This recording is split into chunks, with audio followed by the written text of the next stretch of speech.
আসসালামু আলাইকুম। আমরা ভাইয়া আসেন আসেন আসেন এদিকে আসেন এদিকে আসেন এদিকে আসেন না। অনেক শখ দেখার আজকে দেখলাম আল্লাহ মিলিয়ে দিতে ভাইয়া। হ্যাঁ আমার দেখা শখ কেন? হ্যাঁ ভাইয়া, কারণ আপনার আমি অনেক আগে থেকে মানে আপনার প্রত্যেকটা ভিডিও আমি দেখি তো ভাই। আপনার গাড়িটা দেখা যাচ্ছে? এই যে আমরা আমি গাড়ি চালাই যাচ্ছি এখন আপনি দেখি আমি দাঁড়াই আচ্ছা, এই বাইক দেওয়ার জন্য ঢাকা যাচ্ছি। বাইক দেওয়ার জন্য কি করতে হবে একটু দর্শকদেরকে বলে দেন তো।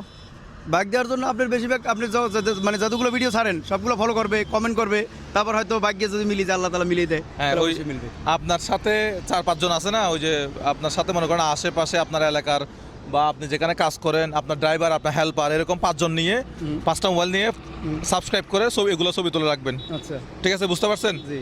আর ইউটিউবে 3টা ভিডিও দেওয়া আছে, 3টা ভিডিওতে ভিডিও 3টা আমাদের প্রত্যেকের তিনটা ভিডিও কমেন্ট দেখে করবেন, ঠিক আছে? আচ্ছা তাহলে আপনি বাইকটা পাবেন আর কি। ওকে, Okay. কালকে দুপুরে আজকে রাতের ভিতরে করে ফেলতে হবে, কালকে দুপুরে আমরা বাইকটা দিয়ে দিচ্ছি। আসসালামু আলাইকুম, কেমন আছেন? আলহামদুলিল্লাহ ভালো আছেন, ভালো আছেন? এই তুমিও কি আমার ভিডিও দেখো? সবাই হ্যাঁ, আমি বাইকের প্রোগ্রামের জন্য